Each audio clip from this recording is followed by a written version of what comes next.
what's going on here and what's the actual motivation. And my guess is the motivation is to get rid of the low-hanging fruit with as little effort as possible. Hey, podcast listener, even if you are alone in your entrepreneurial journey, know that today, right now in your earbuds, you are joined by thousands of entrepreneurs from all around the globe seeking to grow better, more profitable location-independent businesses. If you'd like to learn more about what we do and download our entire back catalog, check out tropicalmba.com.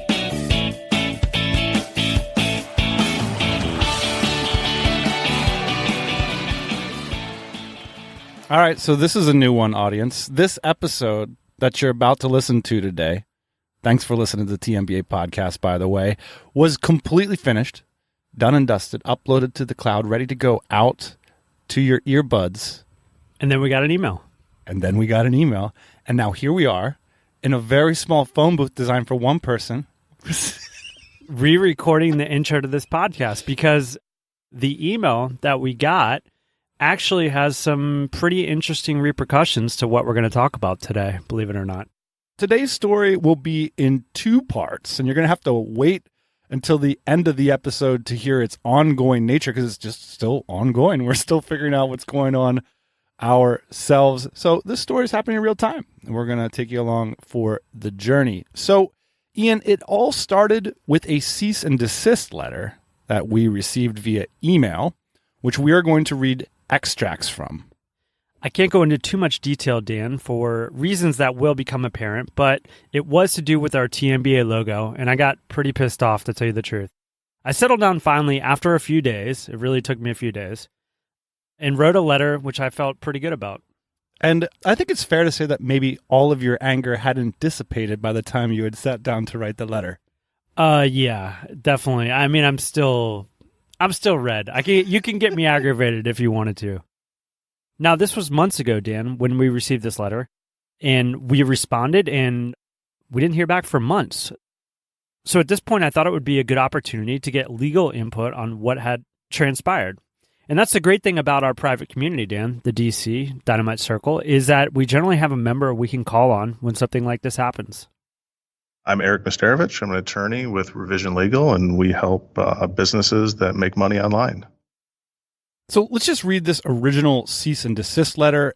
Are you good for that, boss man? Here it is. Subject, trademark infringement. Dear Misters Andrews and Schoen, I am corporate counsel, intellectual property for in...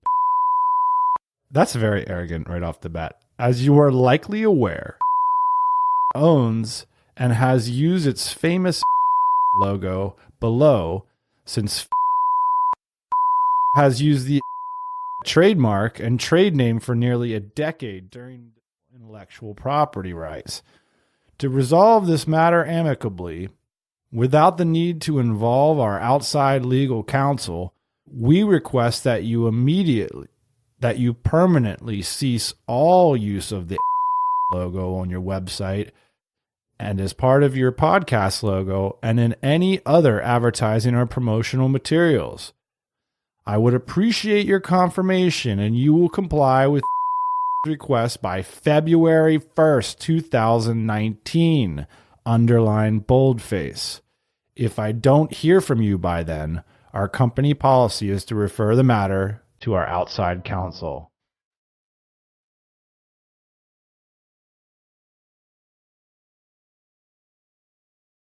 Eric, put yourself in my shoes for a minute. It's Monday morning. I don't even think I've had my coffee at this point. I open up my laptop. I see an attachment to an email from a person I've never heard before, and the name of the document is a final letter. And the subject line is trademark infringement. What are you thinking if you're me right now? You're not a lawyer. You're just me, the business owner, and you get this email on Monday morning. Yeah, I'd be scared. I'd be unsure of what this means. I'd be unsure of, are they right? Did I really do this wrong? I mean, I think most of the time people in this situation don't have any intent to find yourself in this. And so you are somewhat blindsided by the fact that someone's making these terrible allegations against you, like you're the worst person on the planet, and you had no intent to do anything wrong. And you wondered, did I make a mistake? Did I really screw this up? I think you'd be pretty frightened. What is it that most people in my situation do at this point? Some people try to communicate directly. They don't try to get an attorney. Some people will just roll over and give in right away. Some of that depends on the stakes. If it's a relatively minor issue and to you and you're fine to just stop using a certain mark, then some people might give up right away. Other people might ignore it. That's probably the biggest problem we see is people get this, they think, nothing's going to come of this. They ignore it. That never helps. I tell every client I've had is you've reached the right settlement when both sides are equally pissed off. Yeah. It's just the way it is. Most of the time, settlements aren't reached where one side is just happy as can be and the other side's devastated. It's a compromise, and it takes a give on both ends to have certainty, to have the issue over, to stop paying attorneys, and to get on to doing what you normally do. We can talk a little bit about my approach and what I did. But first, I want to talk about the type of lawyer that writes this email. Do you have insights into that? Because when I got this email, the first thing that I did was I Googled the attorney that wrote me this email, and I started to figure out who they were as a lawyer and as a person. And I started to construct all these stories about how they're the worst person in the world, trying to justify their existence, troll, things like that. Do you have insights into who this person is? Yeah, so this letter was written by an in-house counsel. So right away, to me, that tells me they're not really serious about suing you. They're policing their mark. They're doing what they would consider their due diligence to try to protect their rights in their own mark. I would guess this letter's been sent out in substantially the same form to a lot of other people. And they probably have a whole stack of these on their desk, and they're looking to chip away and get as much protection as possible. Is it actually to go to court and win money, or is it just to basically make the internet look nothing like this site? My guess would be they're not really serious about filing any type of lawsuit. They refer in the end of the letter to refer this matter to outside counsel. That's a standard statement from an in-house counsel.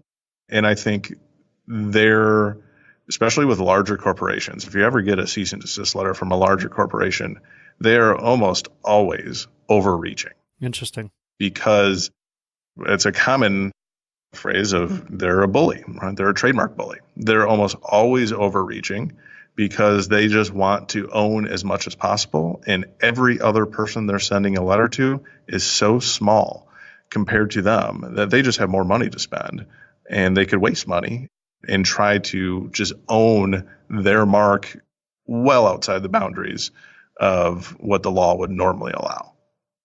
Eric, I want to read you my response, and I'll just give you a little bit of background before I do that. My initial reaction was to roll over. I just thought, this isn't that important to us. We're a small brand. This is a fairly minor change. I'd just rather not deal with this, basically. But then I talked to a friend of mine who had actually gotten several of these letters before, and he shared with me an approach, which we can discuss, that is at the end of my email, and I'll just go ahead and read it. Our official response on January 27th, 2019. Hello, we've received the attached letter. We can certainly understand your concern, although we're not of the belief that the logo used within the TMBA brand infringes on your IP. There are some basic yet distinct differences between the two from the top view, and the majority point up and to the right. As you are probably aware, the TMBA does not endorse nor does it sell any services related to its business. That being said, we believe the matter can be resolved with fair compensation. Given the multiple teams we'll need to involve in order to make appropriate changes, we anticipate a cost of $25,000 and believe they can be made within 14 days. If you agree, we'll start engaging our team immediately. Respectfully, Ian Schoen. So, Eric, what do you think about my response? I think it's pretty good. You hit on one really strong defense kind of at the end, which I think is the most important, the idea that you don't sell this other company's services. You might not have been aware that was your strongest point because you had it, you had it at the end. Overall, like pushing back against these bullies, just like a 10,000 foot view, is good because you're a pain in the ass, right?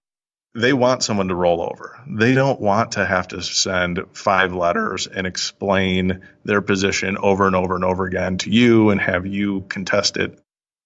They're hoping for a quick response. When they don't get that, it starts to be diminishing returns for them as well. So just the general idea of pushing back, I thought was good. Now, some of the specifics you have, these are really common things that people, I think, get confused about with trademark where, you're referencing, well, you use this hex color and we use this hex color. Your, logo has, this aspect to it. Ours is slightly different. Those small differences aren't going to mean a whole lot if this was an actual trademark infringement lawsuit. Trademark law is really flexible. It's really fluid. It's not like a patent where it's like very scientific. It's rigid. So I think oftentimes we get questions of people saying, well, they spell their mark like this and we change 2 letters or we have one of the letters backwards. Isn't that enough to make it our own? And the answer is usually almost always no, it's not. So that's what trademark law is all about, is preventing confusion in the marketplace. We don't want consumers to be confused by who is providing a certain good or service. It's supposed to protect the consumer in understanding who is behind a certain product. So very subjective. It's very subjective, yeah.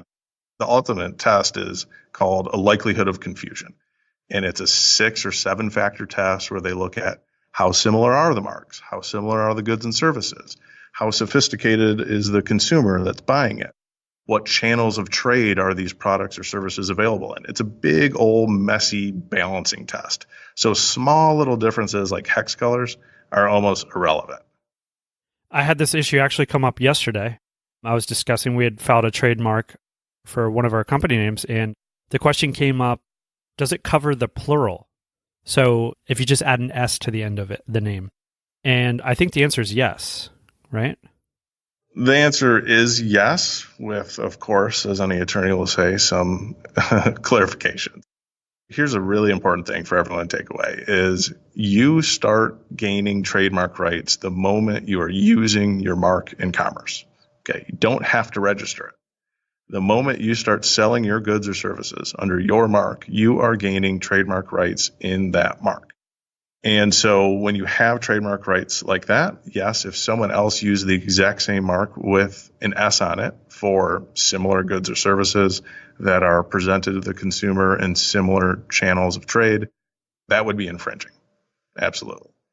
Meaning, you have the right to your trademark as soon as you use it in commerce, meaning if you buy a domain, meaning if you start calling your product that name in the marketplace, if something is visually available or openly available to the public, right?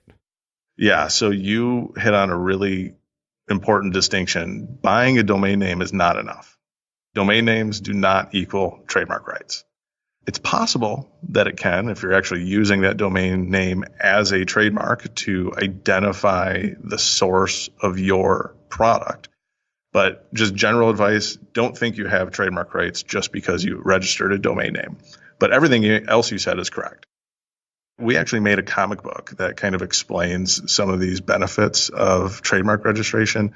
We've handed it out at some of the DC events. I think we're going to share a link to it so everyone can see it. And we tried to present it in a way that is less lawyerly. There's a dragon in it. I'd say it's a lot less lawyerly.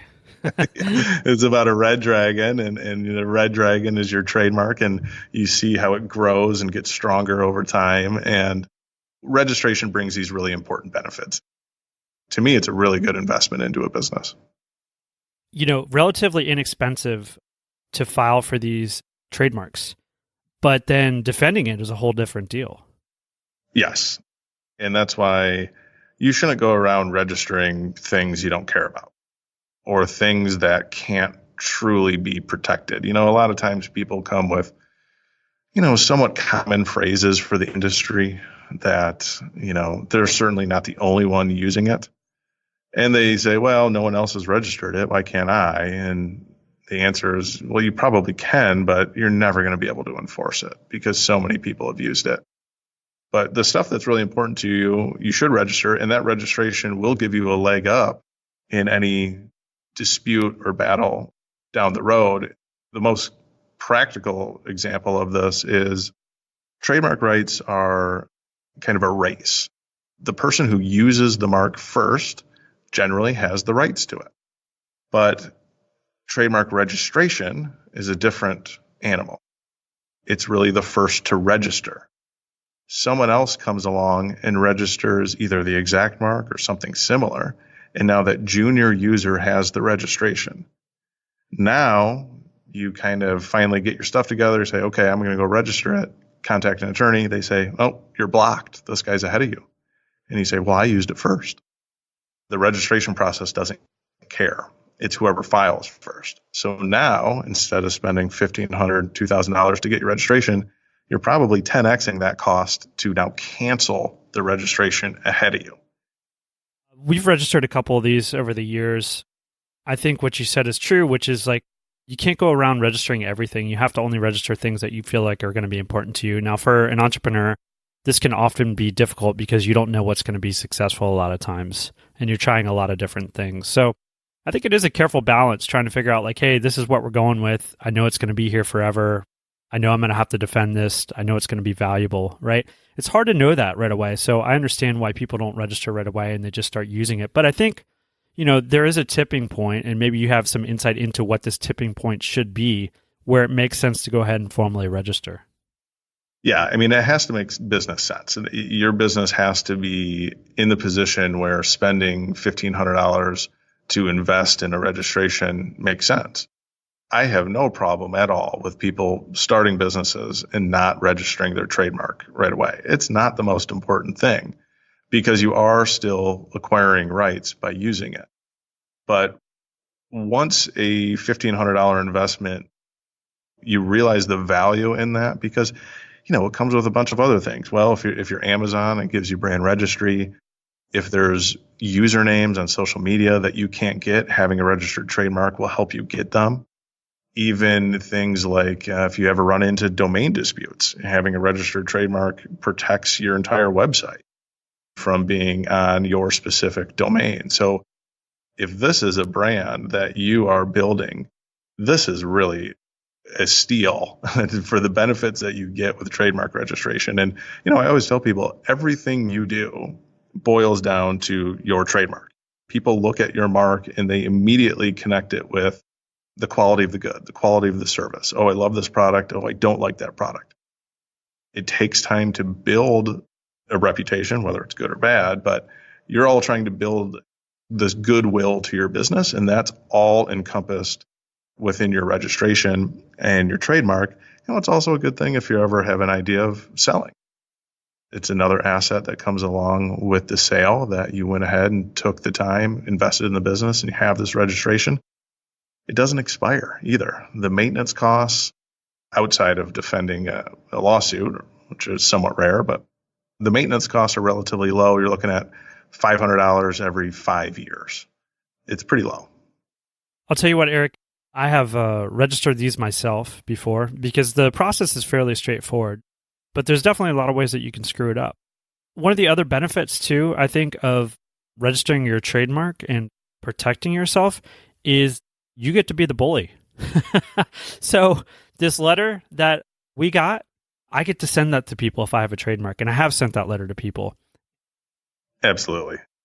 It's a real benefit in those kinds of situations to be able to say, here's our registration. There's no question about this. We own it, and you're infringing on it. It really takes all of the, not all, but it takes a lot of the questions and some of their defenses right out from under them. The application process you can figure out, but owning your brand, owning your trademark isn't just about that one registration. And there's more to it. It's more of a kind of global thing for your business. And so, we would help people draft their application, you should be thinking about, okay, this is what I do now, but what am I planning on doing in the future? Where do I see myself expanding? Because you can kind of nail in rights early for those things, even before you're actually doing it, at a relatively minor additional cost. Like we're talking under $300 to kind of expand your rights in your initial filing. So, I always view trademark registration as a nice addition to working closely with a business, because we understand who they are, what they're doing, where they're going. And sometimes those kinds of insights can really make your mark and your whole kind of IP brand protection stronger overall. Well, that's a great point, Eric, and it's one that's worth mentioning here, which is we've hired several lawyers through the years. It's really good to get a guy like you or some type of lawyer that really understands your business involved early. Have a proactive sense about what's coming down the pike, how we're going to protect ourselves, the things that we need to do to be prepared to be successful. Yeah, absolutely. The most important thing for that, in my mind, is communication. So communication from the client, because, the billable hour is scary and people don't like, a lot of people have probably been very surprised by an attorney bill they've received, how much it is. And that billable hour is kind of a barrier to communication between us and the client. And I hate that. My favorite thing about being an attorney is being a part of these teams and helping them grow and achieve their goals. It's fun. It's fun to be part of those teams. Today's episode is sponsored by ShipHero.com. Thank you, ShipHero. Hey, they handle more Shopify third-party fulfillment orders than any other provider. If you run a Shopify store, if you're thinking about it, you basically need to be a warehouse operations genius, constantly sorting inventory, fulfillment, and shipping, rather than doing what you're supposed to do, the entrepreneur running your business. And add to that, we all know your customers want their order tomorrow. So let ShipHero help. They have created a solution called ShipHero Fulfillment. And get this, they will both handle your inventory and ship your orders on your behalf. They have warehouses throughout the United States and provide easy, transparent, fixed pricing, and get this, with no minimums or setup fees. So even if you're just starting out or if your store is already there, ShipHero can help you ship at any volume level, and it only takes seconds to get started. Simply connect your Shopify store to ShipHero and boom, you're halfway there. They have an easy-to-use dashboard to help you manage your products and view your shipments. So if you run a Shopify store and want to test it out, these folks are so confident you'll love their service. This is a total no-brainer that they are offering TMBA listeners, that's you, $100 to try ShipHero. So head on over to fulfillment.shiphero.com/TMBA and sign up using the code TMBA. As a bonus, their team is on hand to answer any questions you have. That's right, ShipHero handles millions of orders a month, and they really know their stuff. So check them out. ShipHero.com. That link again is fulfillment.shiphero.com/TMBA. Eric, I want to get back to this letter. Initially, I wasn't going to write this letter. I was just going to say, hey, we're going to roll over. Sorry about that. But then I got inspired by a friend, and his suggestion is the end of my letter, which basically suggests, if you want us to change this, we will do it, but it's going to cost you a fair amount of money. What are you thinking if you're the lawyer on the other end and you receive this request and you went from potentially making money to potentially paying money? If I was writing this letter and you gave that response to me, I would probably smile and chuckle a little bit of, okay, that's a good one. I like that strategy from this person. I think it's a really creative idea to push it back on them and say, well, how badly do you really want this? Because it quickly kind of frames the issue, because listen, if they really wanted to sue you and really wanted to come after you, it's going to cost them a hell of a lot more than the number you put in there to do. And so, it really kind of forces an honest conversation, hopefully, about what's going on here and what's the actual motivation. And my guess is the motivation is to get rid of the low-hanging fruit with as little effort as possible. And if someone's going to fight back, then they're really going to have to think about whether this case is strong enough to spend time and energy in. Do you think that I've put myself in any kind of jeopardy or danger by writing this email? No. I mean, they wrote a letter asking, this is our position. You wrote a letter back saying, this is my position. I don't think there's any danger here. When there's willful infringement, it's pretty obvious. You can see someone just completely ripping off another business. That is a problem. Defending yourself is not a problem. And that's a good point, because a lot of times clients will say, are they going to get mad if I write this back? 9 times out of 10, the answer is no, you're not doing anything wrong by protecting and enforcing your own rights. No one's going to take personal offense to this. This is business. This is a legal issue, and that's how things are handled. We write very frank letters back and forth between attorneys all the time that they say one position, and we write back and say, you are completely wrong for these 3 reasons. And that's how our practice is. Now, I'm going to get on the phone with that attorney and have a pleasant conversation with them most of the time. We're doing our job. We're advocating for our clients, and there are occasions where people do get emotional ties to it. But in this setting, you put forth a response, you stated your position. We don't sell the same thing. So what that means to me is there's no confusion.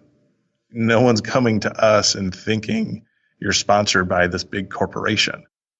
And then you kind of said, hey, you want to really resolve this, put your money where your mouth is, and let's talk. So I don't think you did anything wrong or exposed yourself by defending yourself. And I'll tell you what the response was, Eric. If you're not aware, there was no response. Yeah.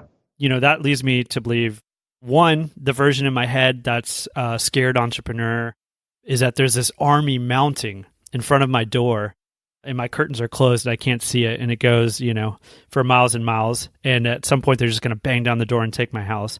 And then the other is that she kind of shrugged her shoulders and said, on to the next one. I didn't get to tally this one into the bed frame. Yeah, I think that's probably the case. Eric, you mentioned something else that I think is interesting. So one time we hired a lawyer that wasn't so great, and it was actually to sell our business.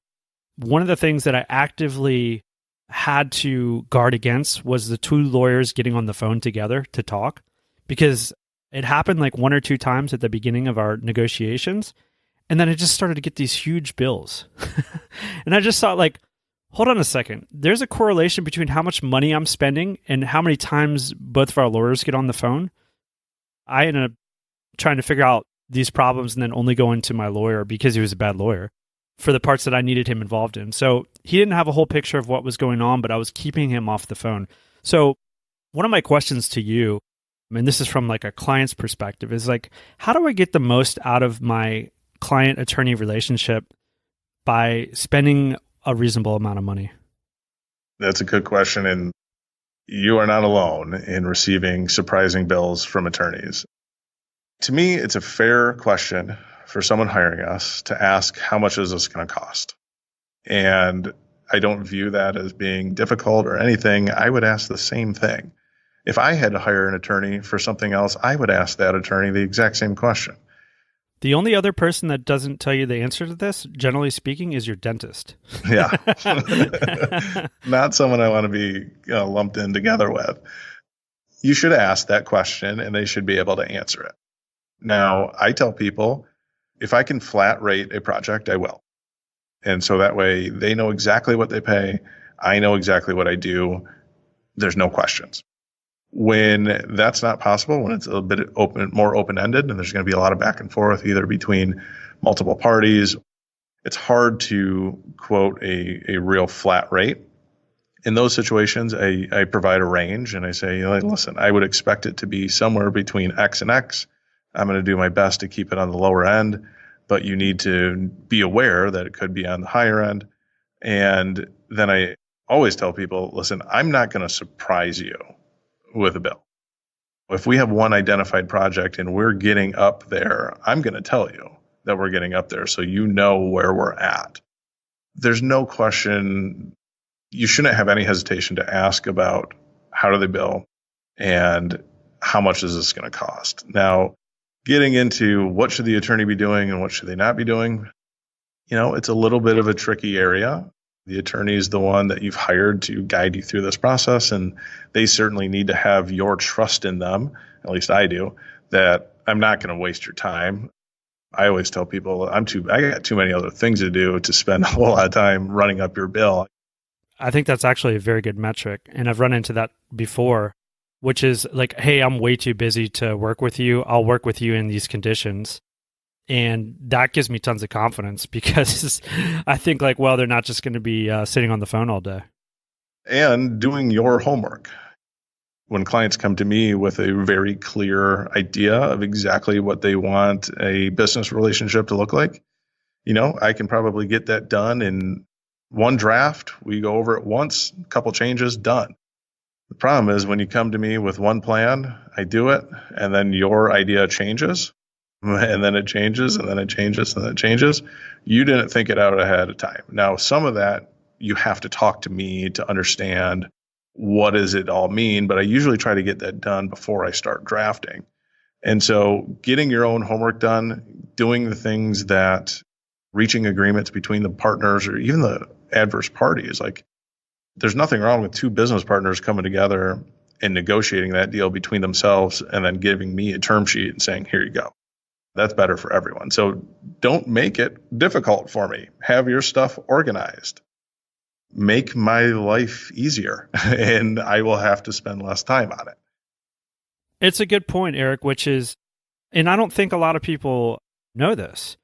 You can come to your lawyer with what you'd like to be your outcome. And of course, if you have a good lawyer, they'll come in and say like, well, you're wrong, Ian. Actually, it's these 7 things, not these 5 things. You missed a couple.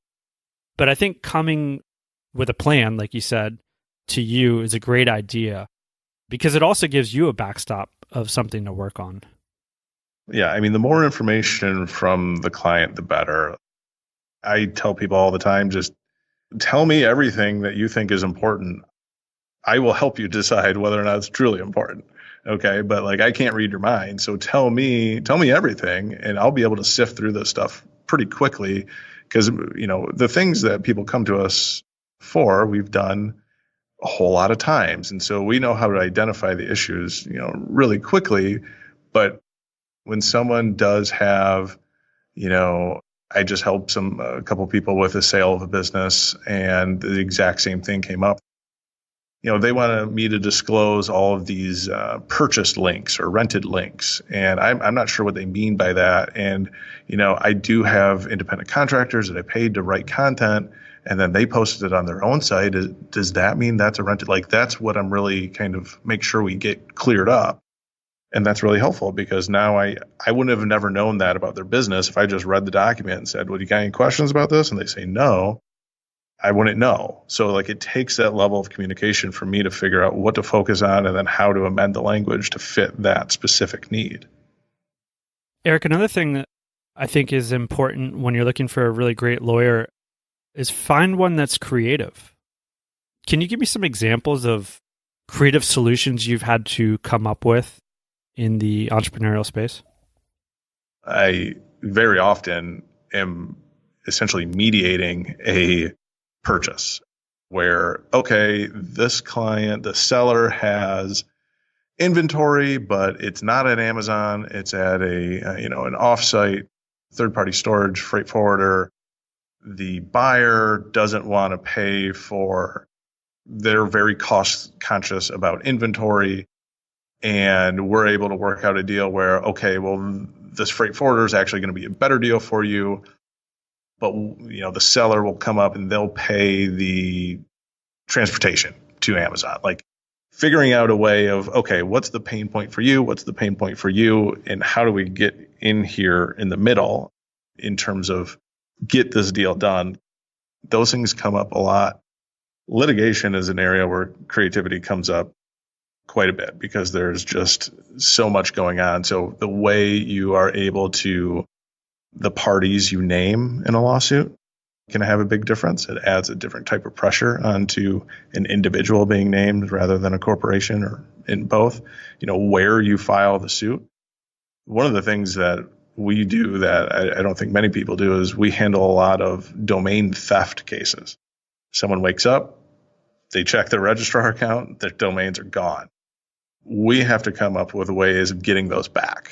And that takes a whole lot of creativity to figure out procedurally, how are we going to do this? Where do we file? How do we get the information? Who do we subpoena? Who are the registrars? How do we get all of this together? And how do we get a court to okay this? Because a lot of times it's some kind of hacker, they're out of the country, they stole the domains, they're not going to come defend the lawsuit, but there's a big procedural mess to file that lawsuit and get a court to order a registrar to transfer those domains back to our guys.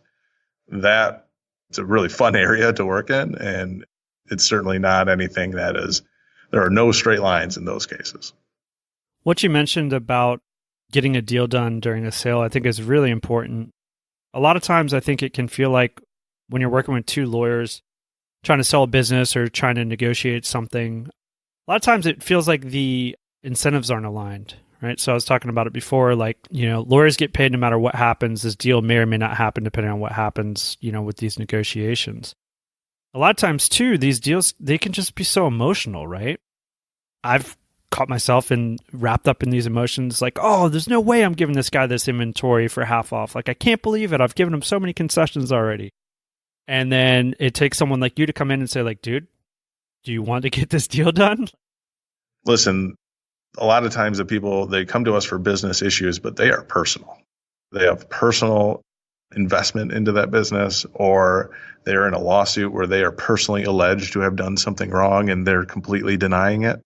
Well, you can completely deny it all you want, and maybe you're going to win, but here's the risk, and here's how much it's going to cost, or here's a way out where it makes sense. It makes sense from a business perspective, and you have to divorce yourself from that emotional tie to it. I mean, egos are probably the biggest driver of long, expensive litigation because you want to win, and you didn't do anything wrong. And hey, as long as you're willing to pay the bill to go all the way there to prove it, fine. But 9 times out of 10, you got to try to take that emotional aspect out of it. And that is, especially in litigation and in deals, when, there's a concession here, there's a concession there, and they're adding up. Sometimes you got to remind someone, yeah, but look at the number. Look at the number you're going to get if this thing closes. There's things that you're getting to. The other side's making concessions in areas that you need to. What percentage of work would you say it is that entrepreneurs are coming to you for? What's the split in proactive versus reactive work? And what should it be? Most of the time, we're finding trademark clients to be contacting us earlier and seeking registration or seeking to send cease and desist letters out to others, which hasn't always been the case. But, the more our business has matured and grown, and the clients that were coming to us now tend to be on that side of the case where they're seeking to protect their brand. They're looking forward. They're forming a new company. They're bringing on investors, or they are potentially the plaintiff in a lawsuit. I don't know that there's really a right or wrong number, because some of the reactive stuff is just going to be out of your control. There's nothing you could have done to avoid getting that letter that you got. You didn't do anything wrong by it, but you were in a reactive position. So being in a reactive position doesn't mean you did anything wrong. But most of the time, I'm finding more and more trending towards proactive in terms of planning for growth, planning for investment, planning for corporate formation, and then how do we protect all of our IP, whether it's copyright, patent, or trademark. Because we've talked a lot about them, can you go ahead and give me an overview of what a trademark is, how you get one, what the registration process is, and tips for naming a new product? Yeah, so a trademark is your word or symbol or combination of the two that identifies the source of your goods or services. Where did this product come from? Who's behind it? That's what a trademark is, and it is intended to encompass really all of the goodwill within your product or service is really embodied in that mark, and that's what's public facing. Not all trademarks are created equal. There are good trademarks and there are bad trademarks. Bad trademarks are things that are descriptive of the product. Apple pie candle for a candle that smells like apple pie. Not good. That's not good. Okay. Further up the chain is something called suggestive. An example of that would be Gorilla Glue. The leap from, okay, it's a gorilla, that means it's strong, that means it's strong glue. Making that logical leap makes your trademark a little bit stronger, that the user has to connect those or the customer has to connect those two things. Higher up the list are things that are called arbitrary. So Apple for computers, Apple is a generic word. Everyone knows what Apple is. It has nothing to do with computers until it did. And that's a really strong mark. To have a completely arbitrary word for your product is a strong mark. The strongest are called fanciful, which are made up words. Trello, Instagram. They had no meaning until you invented it. Which seems to be the trend these days, at least on the internet world. And my guess about that is because all the domains disappeared. Yeah, they probably have something in common with each other for sure. A lot of times people want to name their product in a manner that tells the consumer what it is. And that makes sense because you want people just to know what it is that you sell. But that's actually pretty weak from a trademark perspective. Anything else we should know about registering a trademark and how it can be helpful to your business? It really is, I view it as an investment into your business, that if you don't do it and someone else does it, you just cost yourself 10 times the amount of money that it costs to get it in the first place. Your business should be profitable, you should be making money, but once you can invest and get that registration, you really should do it soon because of all the benefits that it comes with it. And the other thing is, even if you don't go for the registration right away, you should at least clear the name. Because if you pick a mark and it's successful and now you want to go register it, and then we say, there's a bunch of marks out here that are a problem, you're never going to be able to register this mark. Now you got to face this decision of, do I just keep going with this uncertainty of maybe these other people think I'm infringing, or do I rebrand? That's going to be a nightmare. So clearing your name, even if you don't register it, to get a sense of the landscape is important. And you can do a lot of this on your own. You can go into the USPTO's website and find their database of marks and search in there, and you can at least do something on your own if you don't want to hire an attorney at the outset. Eric, you've worked with a bunch of small businesses, online entrepreneurs. What are some of the other trends that you see in this community? Especially, what are some of the trends that you feel like you should be getting lawyers involved with? So I hear a lot of people coming up with really creative ways of forming businesses, bringing on partners. And a lot of times people use this phrase, joint ventures. And anytime I hear the word joint venture, I kind of get scared, because usually that means we haven't really defined what this relationship's going to be. And we have a really great idea of how this is going to work, but we haven't really sorted out the details. We'll just call it a joint venture. The joint venture deals, they can work, but it takes time and it takes thought, and it really, you got to map out who owns what in those kinds of situations, because that's often left unclear. And so I see a lot of people coming up with these ideas of, let's all get together. I have this idea. You have this product. Let's get together. You need an attorney to help you through that. That should not cost you an arm and a leg. I'll just throw out certainly under $5,000. I think most of the time it would probably be under $3,000. If you are getting into, I want to start this fund and bring on investors, you're going to be $5,000 or up.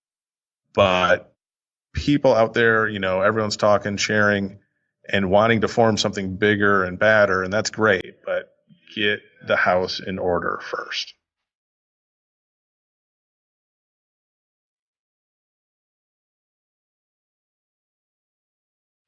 Big ups to Eric from Revision Legal. Fantastic advice there. But wait, there's more. A couple of weeks ago, again, before I had my morning coffee, I opened up my emails to see this. Dear Misters Andrews and Schoen, we are outside trademark litigation counsel for asked us to take over this matter and respond to your email of January 27th, 2019. Uh-oh, a note from the outside counsel. Yeah. We carefully considered, quote, TMBA response. For the reasons discussed below, among others, your arguments do not change the fact that your logo infringes. We strongly recommend you retain competent trademark counsel who will surely advise you of the errors of your analysis and the strength of position, along with your legal and financial exposure if you do not change your logo. That's the end of the letter, boss man. Seems like this isn't over. After months of silence, now we've got the fire again. This one will be posted at /revision legal 1. And I say 1 because probably there's going to be a part 2 to this. I don't think this is over yet. And I guess not surprising. Legal matters are confusing, frustrating. If you have any topics you're interested in, you have any stories you want to share with us, tropicalmba.com/revision legal 1. That's right. We will be back with a continuation of this story. Ready to get out of here? It's hot, man. This booth is too small. Thanks for joining us. We'll be back next Thursday morning, 8 a.m. Eastern Standard Time. Hey, thanks for listening to the Tropical MBA Podcast. You can go to tropicalmba.com, get access to hundreds of back episodes and all kinds of other goodies. Load up your iPod. That is the cheapest way to fly business class on your next international flight. We will see you next Thursday morning, 8 a.m. Eastern Standard Time.